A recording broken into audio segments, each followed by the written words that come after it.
amongst the Muslim Ummah that they call themselves in different groups and names and sects. And some say that, didn't the Prophet said there will be sect? Yes, the Prophet did say that. What did the Prophet say? The Prophet said, it's mentioned in a Sahih Hadith of Sunnah Abu Dawud, volume number 5, in the book of Sunnah, chapter number 1, Hadith number 4595. The beloved Prophet Muhammad said that the Jews were divided into 71 or 72 sects. The Christians were divided into 71 or 72 sects. And my ummah, my community will be divided into 73 sects.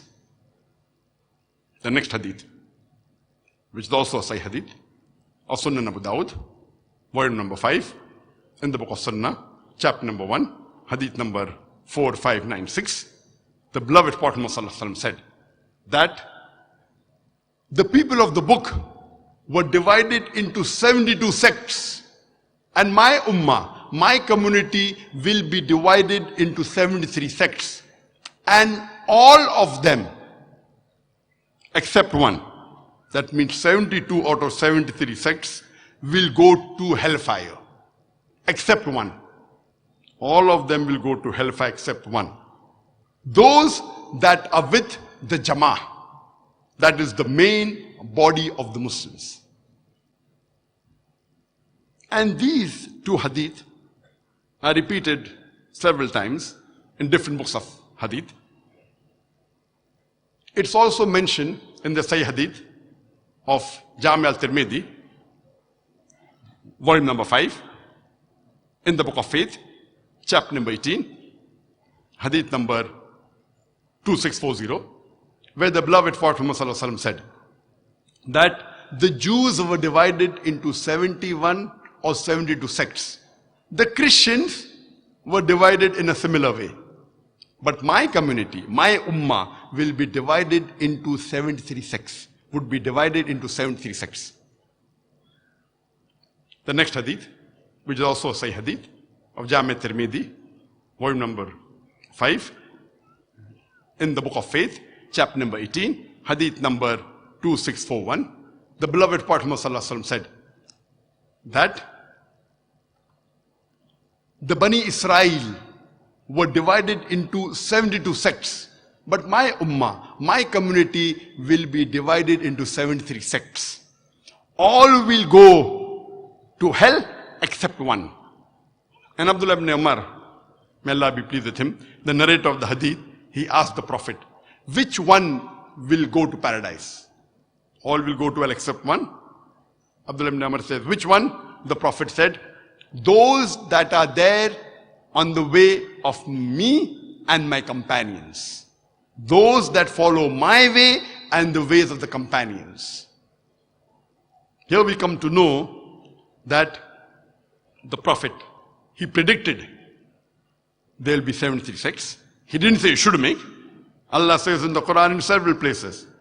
In Surah Imran chapter 3 verse number 103, verse number 104, verse number 105. In Surah Shura chapter number 42, verse number 13. In Surah Anam chapter 6 verse 159, that don't make sects. Here the Prophet predicted, though Allah subhanahu wa ta'ala says not to make sects, yet my ummah would be divided into 73 sects.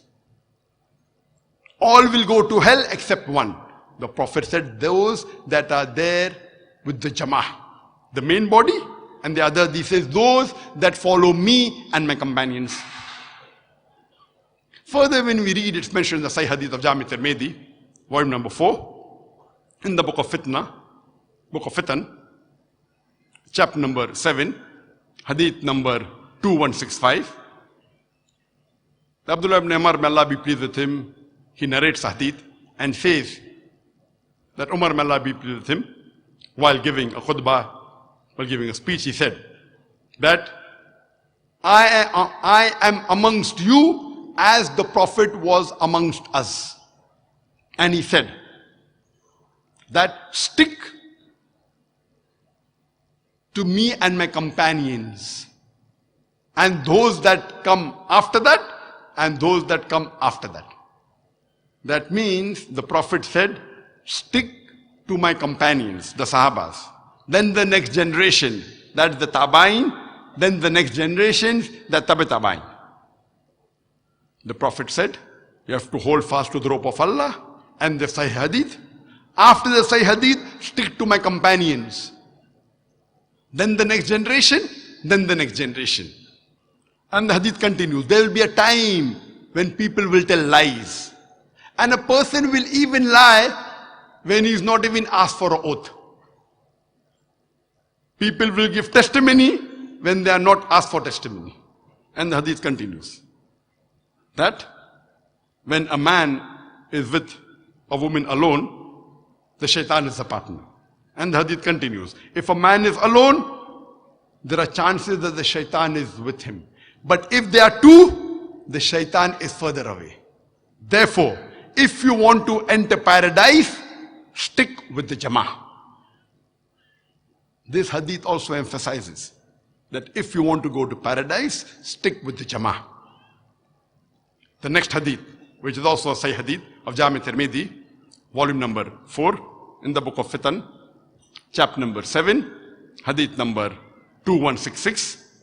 The Prophet ﷺ said that Allah's hand is on the Jama'ah.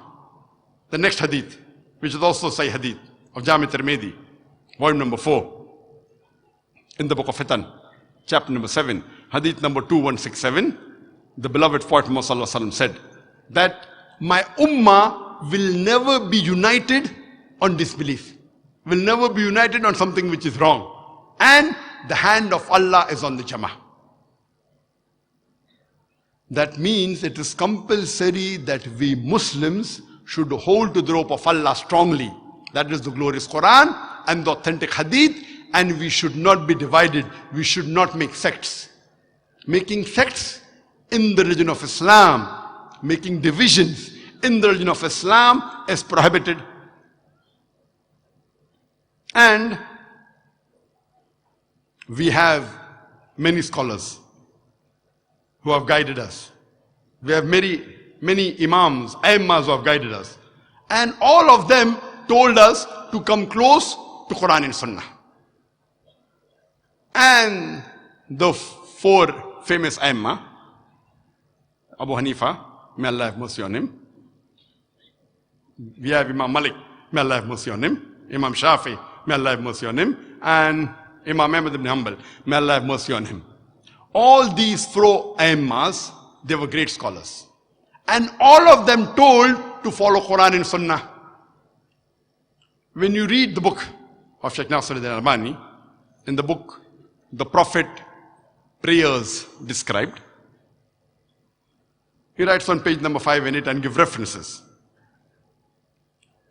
That Imam Abu Hanifa, may Allah have mercy on him, he said that when you find a hadith which is sahih, that is my madhab. When you find a hadith which is sahih, that is my madhab. Imam Abu Hanifa, may Allah have mercy on him, he also said that when you find any of my opinion and you find that my opinion is against what is mentioned in the book of Allah or the authentic hadith of Prophet Muhammad sallallahu alaihi wasallam, ignore my opinion. When we read the teachings of Imam Malik, may Allah have mercy on him, he said that I am a mortal. I am a human being. I make mistakes sometimes. I am correct sometimes. When you find any of my opinion, you check it up. If it matches with the sayings of Allah and the messenger, it is correct. If it disagrees with the words of Allah and the sayings of the messenger, you ignore my opinion. Imam Malik, may Allah have mercy on him, he also said that the opinions of Imam Abu Hanifa, of Imam Shafi, and my opinion, I believe all these opinions are equal. But the truth is what has been said by Allah his messenger, and the companions. That means he believes that all these opinions are equal, but we have to check it up with Allah and the hadith of Muhammad sallallahu alaihi wasallam and the sayings of the companions, and then decide which is correct. And if you read the teaching of Imam Shafi'i, may Allah have mercy on him, amongst all, history tells us that his followers of Imam Shafi'i, they were the strongest in following the teachings of Imam Shafi'i. And Imam Shafi'i, may Allah have mercy on him, he said that when you find a hadith which is sahih, that is my madhab. He said, the sayings of the Prophet reach some people, it does not reach some people.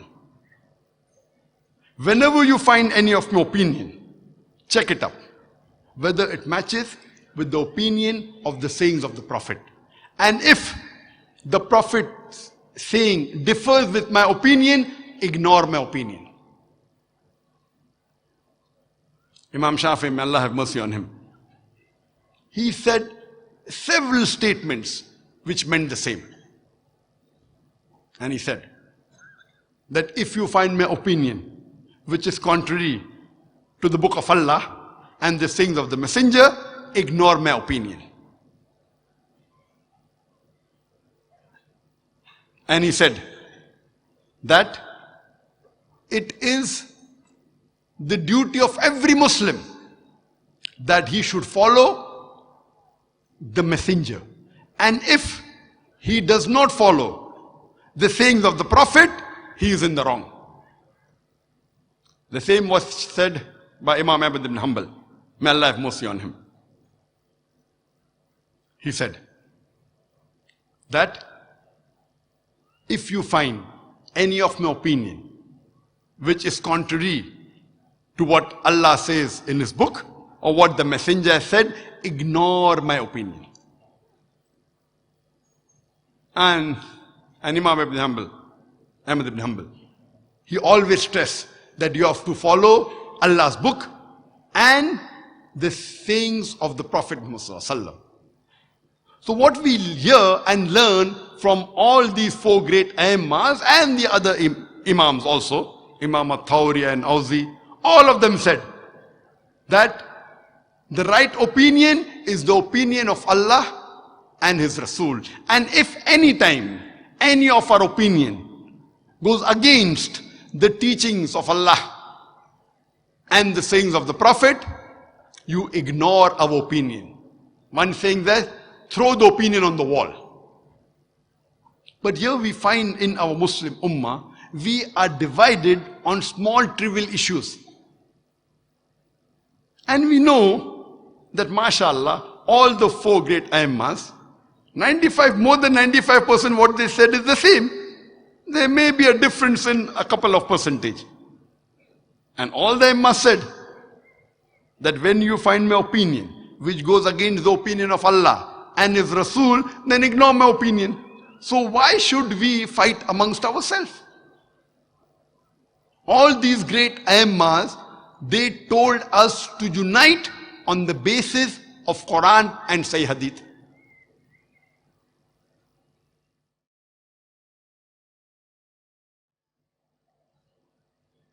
Let me give you one more example. The Hadith of Prophet ﷺ, that when you go for sajda, do not do what the camel does. So one group of Muslims believe that when they go into sajda, they put their knees first on the ground and then they put their hands. Another group of Muslims